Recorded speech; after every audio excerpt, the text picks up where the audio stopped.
tay, magandang gabi po. Kamusta ka na tay? Okay na. Okay ka na dito? Okay tayo paano? Kumain ka na? Kumain ka Tapos na po? lang. Tapos lang. Maganda dito.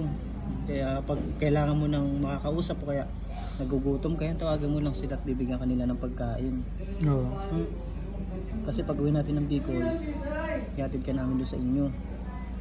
Gusto mo bang umuwi sa inyo tay? Wala na pamilya doon. Hindi ako tatanggapin nila doon. Wala po ba kayong asawa at anak tay? Wala na akong asawa. May anak dalawa. May anak ka po. Ilan po yung anak niyo? Dalawa.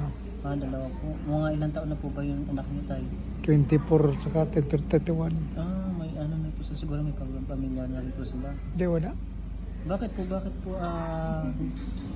pumunta po ba kayo ng Manila para magtrabaho Magkita lang kami. ng mga anak mo? Anak namin. Ngayon po, bakit po siyempre dapat nasa kanila po ikaw, bakit napunta ka po doon sa kalsada? Hindi nga kami nagkita at saka naubos na rin yung pera ko. Bali naligaw ka tay, naligaw ka po o hindi naman? Hindi naman, naubos na yung pera ko. Bali po nakasama nyo rin po yung mga anak nyo dito sa Manila. Nakasama rin. Bakit nyo naisipan pong nasa lansangan po kayo? Hindi nga kami nagkita, wala na akong matuloyan eh. Hindi po ba kayo pwede sa kanila? Bakit pero alam po nilang nandun ka? Hindi po. Alam nila, papunta ako dito. Grabe. Yan po sa anak po ni tatay. Nandito po si tatay sa aming shelter dito sa may Laguna. Yan, kung gusto niyo po siyang makita, yan baka napapanood itong video nito tay na makita nila yung kalagayan mo. Kasi tatay po nakita namin sa Pasay po yun tayo na. Nakahiga po siya dun sa ilalim ng under skyway po ba tawag doon? May mate. Sa ilalim po ng MRT at basang-basa po siya talaga. Ayan, nandun po yung video niya kay Sir Bench sa Bench TV. Unang video na unang rescue natin kay tatay. At si tatay po tubong Bicol nun tayo. Saan ka po ulit sa Bicol tayo? Naga. Naga pala si tayo. Kababayan din pala kay tatay. Uragon pa na. Uragon din pala si tatay. Tayo, ano po ba ulit pangalan niyo tayo? Alberto. Alberto? Alberto ano po? Altana. Yan po sa lahat ng taga Bicol. Matanong ko pala tayo. May mga kapatid ka rin po ba sa Bicol? Meron. Mga step lang. Mga kapatid mo sila sa Magulang. sama? Oo. Step brother lang. Bali solo ka lang po sa... Solo. May step. Ito tayo may tatanong po ba ako. May sana po gusto ko maging totoo po kayo. May po ba may problema po ba kayo sa mga anak niyo? Kaya po nasa lansangan kayo? Ako yung may problema. Ay, ikaw pa may problema. Nagka-problema. Pwede po ba malaman kung ano ba yung problema ni tatay? Bakit hindi mo kapiling yung mga anak mo? Inaaway ko sila eh.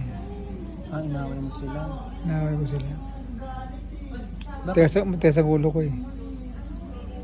Matigas pang ulo niyo. Siguro may bisyo po si tatay dati no? Meron po. Kaya. Meron. Pero ngayon po tayo, nagsisisi po ba kayo? Nagsisi na rin. Yan, baka napapanood ng mga anak nito. Siyempre, wala na, kata ko tayo, wala na po akong tatay. Kaya po pag nakikita ko po sa lansangan nyo na katulad nyo na magulang, ang sakit po kasi ako po talaga, ako eh. Na nawala ng magulang. Hindi ko mga beerhouse. Nung malakas pa po kayo. Malakas yung kumita. Kaya po parang doon po nagkano kayo ng mga anak mo kasi siguro po nakikita nila.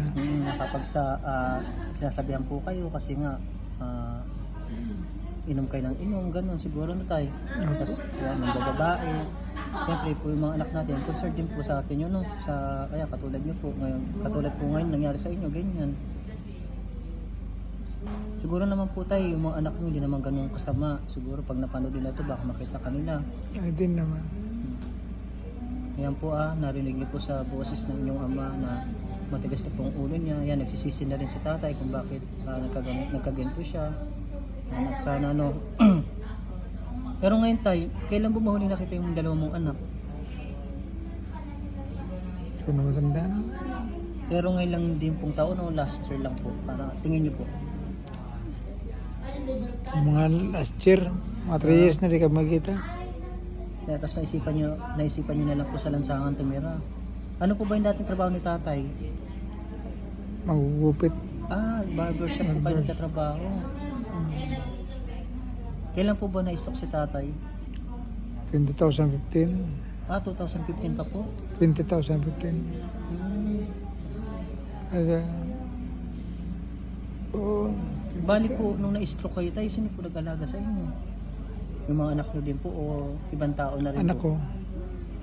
ko. Bali po nung na-stroke kayo, umalis na lang po kayo po sa poder ng mga anak nyo. Umalis na ako, sabi ko, Nahirapan na rin po ba sila na naawa kayo? Siyempre wala na po kayong trabaho. di, Kumbaga, di na rin kaya ang renta. Yung araw-araw di na kaya. Di na kakayanin. Kasi dati dalawa kami, yung mga asawa kami. Ako na lang. Nahinto ako. Ano lang anak ko. Di kakayanin. paano yan tayo? Di ba katulad yan, nung nasa kalsada ka, hindi ka namin nakita. Siguro hanggang ngayon, baka... Pero may mga, pag may nadaan po ba doon, may nagbibigay din po ba sa inyo? Ng pagkain, ng No, pera? pagkain. Marami pa rin pong mababait na Pambili. kababayan natin, no? Hindi po lahat. Pambili.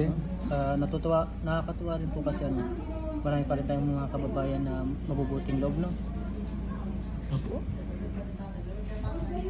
Kaya tayo dito, kampante ka lang, kung anong gusto mo, yan, tawagin mo yung isa dito, pasuyo naman, palabas naman ako, paano nakakaano ka dito tayo? Labas kayo dyan, mag-exercise ka, pwede, huwag kang mahiya. Kung gusto mo kumain tayo, sabi mo sa kanila, kasi yun ang trabaho namin tayo. Kita nyo po, yung mga alaga namin, ganyan. Si nanay na nabutan nyo po, di ba? Taga ano daw po yan, sa Cavite po namin yan ni Hatid. Basta huwag ka pong mahiya tayo ha. Ito pong update natin kay tatay, no? God bless po tayo.